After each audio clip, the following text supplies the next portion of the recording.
Wera Hobhouse. Thank you, Mr. Hansen. I rise to speak on the amendments that are designed to retain the Charter and on new clause 78. I listened carefully to what the Minister said earlier on the subject of new clause 78, but I would urge him, if the government is not inclined to contain the whole Charter, to at least look at new clause 78 again, because it will protect some equality rights. Mr. Hansen, members on the opposite side like to argue that when Britain decided to join the EEC in 1975, what the British people voted for was an economic union, no less, no more, and that only afterwards the EU became a political union which now we should leave. However, if one looks at the fundamental role played by the British in drafting the European Convention on Human Rights in 1950, this is not true. The Convention aimed to protect fundamental freedoms for all Europeans and was driven by British values. Our post-war involvement in Europe has always been far more than just an economic marriage of convenience. We British have worked diligently with our European neighbours to ensure that anyone joining the Union of European countries has to guarantee their citizens social, political and civil rights that we believe are necessary to create an equal and just society. And I'm saying that, Mr. Hansen, because sometimes it really troubles me that we are creating that there and us language. What is European legislation is essentially what we have created with our partners. It is ours. We should be proud of it. We should not be afraid of it. It is precisely due to this legacy that other countries look to us here in Britain as a global leader in equality rights, and why today we must ensure this bill does not leave the door wide open for our rights to be eroded if we leave the EU, but at the very least replaces the equality protections that we are currently afforded through EU law. The government's stated intention for this bill is to safeguard certainty and continuity of the law, including in relation to equality and human rights. Therefore, it is important to address any potential gaps, and today's debate has been very much about whether there are gaps or not, arising from the process of transposing and amending the whole body of EU legislation and the way we apply retained EU law if we leave the EU. The government's plan not to retain the EU Charter of Fundamental Rights is a big concern. Removal of the Charter will affect substantive rights and legal protections for individuals in the UK, and therefore the bill as it stands does not honour the government's commitment to protect existing rights. The process, and we've heard this today several times, the process of leaving the EU is already extremely complex and unpredictable, and the removal of the Charter risks creating an additional level of uncertainty and instability, and the opposite side has not managed to persuade me that this instability and additional uncertainty does not exist. And indeed, I'm also a member of the Brexit Select Committee, and legal opinion is definitely divided on this issue. The Charter rights form a part of the general principles of EU law. Since we are retaining all other EU law, why not the Charter? Transposing the wide and complex body of EU law while not transposing the fundamental principles that underpin them seem very irrational.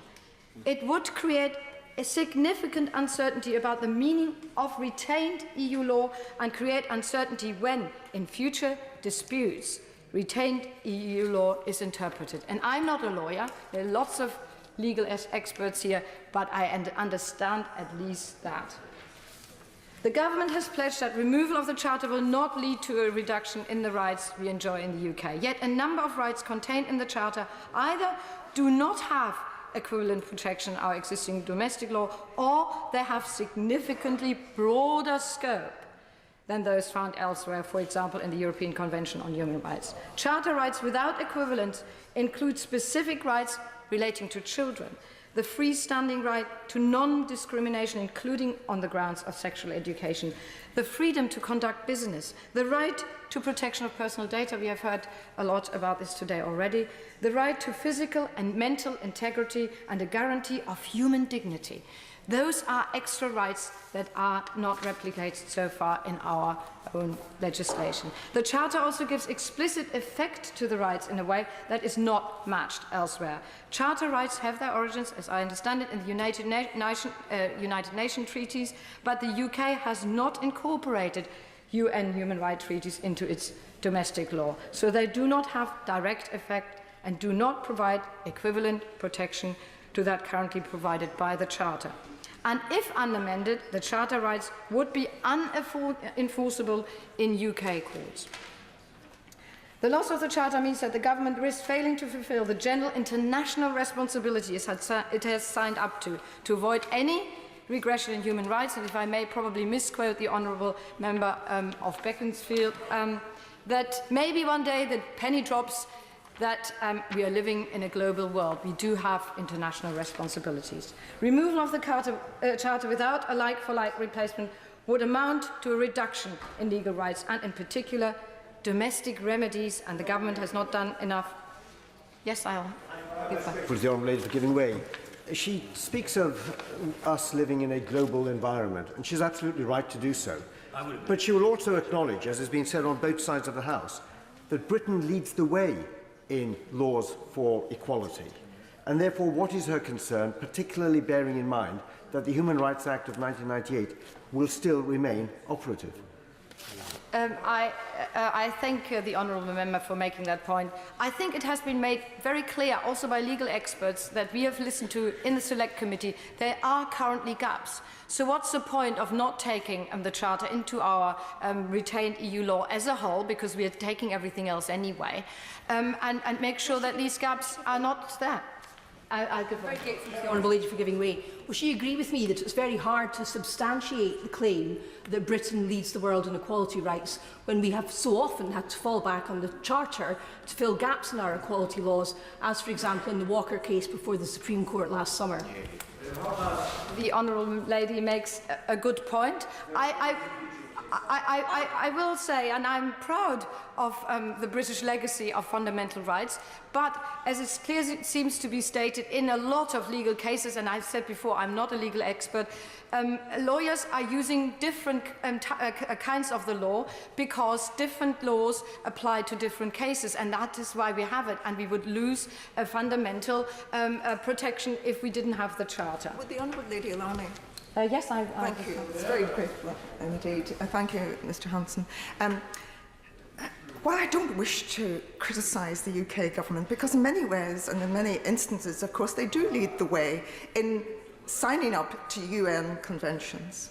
And as the Minister made quite clear last week, in terms of international law, the UK adopts a dual system. So it's all very well and good for the UK government to sign and ratify UN conventions and treaties, but they don't actually become part of our domestic law unless there is an implementing Act of Parliament because of the principle of parliamentary sovereignty. So yes, we send out a signal that we lead the way, but actually in terms of enforceable rights, the Honourable Lady is quite right. Rights of the children are not enforceable before our courts. I thank the Honourable Lady for making that valuable point. For me, as a non-legal expert, I believe it is about having a safeguard. We are keeping the law and the Charter because it is something that fills a gap that we would otherwise not have. That, in a very non-legal term, is for me the reasons why I believe we should retain the Charter. Let me give an example. The Charter provides specific rights for children which are not replicated elsewhere in UK-wide human rights law. It requires that the child's best interest must be a primary consideration in all actions relating to children, that children's views may be expressed and shall be taken into consideration, and that children have a right to maintain a personal relationship with both their parents unless contrary to their interests. The latter right was used in a case relating to two British children. Their father's deportation was successfully challenged, focusing on the major negative impact on the children of loss of contact with a parent. Cases of this kind might become more common if Britain leaves the EU, when EU nationals lose the automatic right to reside in the UK and the consequent risk of family separation. The Charter also contains a prohibition on child labour, which is not replicated elsewhere in UK human rights law. Another example for the Charter providing greater protection is on disability rights. Disabled people would no longer be able to use the Charter to support their right to independence, integration and participation in the community. This interpretive tool in the Charter goes much further than the non-discrimination provisions in the Equality Act 2010. On healthcare, we have already heard the Charter was decisive in ensuring that bans on tobacco advertising were permitted. The list goes on. So why not retain the Charter? And let me be a little bit flippant here. I can't help but wonder that the government is making this obvious omission from our statute books because some time ago the Prime Minister, when she was the Home Secretary, had a bit of a ding-dong with the Charter when she unsuccessfully tried to extradite Abu Qatada. And this is a bit of a late comeback. But let me be serious again. What I worry most about in all this discussion about Brexit is that we do everything and do it in a big hurry, because some eager Brexiteers would rather leave the EU tomorrow and not think of any consequences, even those that would mean real harm to this country. And let me now come to New Clause 78, tabled by my honourable friend, the member of Carl Shorten Wallington. It specifically provides an overarching domestic guarantee of non-discrimination by the state, a domestic replacement for the safety net for equality rights currently provided by EU law. This clause, as I understand, serves a distinctive and different purpose to the rights protected by the Equality Act 2010, and I do urge the Minister to have a look at this again. It provides a guarantee that our laws must be non-discriminatory in their purpose and effect, and is a mechanism to challenge them if there are. This can currently not be done under the Equality Act. Providing greater protection of our human rights has nothing to do with losing sovereignty, but everything to do with doing the right thing to our own people. And I'm frankly sometimes fed up with being branded undemocratic and unpatriotic when merely pointing out that this government is failing its own people if the bill is unamended. Yes, I'll give way. Can't you tell us what exactly the amendment adds to the rights that exist already under Article 14 of the European Convention on Human Rights?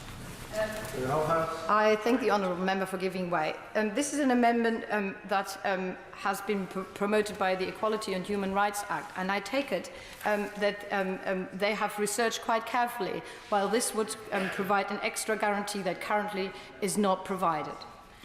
The honourable member needs to look at the amendment very carefully to understand how it is meant to work. But it's a mechanism, it's an overarching tool that currently, as I understand it, we would not have. And as I said before, as a non-legal person, for me, the safeguard of our equality laws and that we are really matching what is done so far at European and international level is the most important thing for me. Brexit is increasingly nothing to do with what Leave politicians promised to the people. I fear it is becoming an ideologically driven process, turning this country into some sort of deregulated free-for-all, where the progress we made for the last 4 decades to protect individuals from exploitation and discrimination in tandem with our European neighbours is sacrificed on the altar of sovereignty. The British people did not vote to give away their fundamental rights and protections. If Parliament is not amending this bill, let nobody claim that this is the will of the people.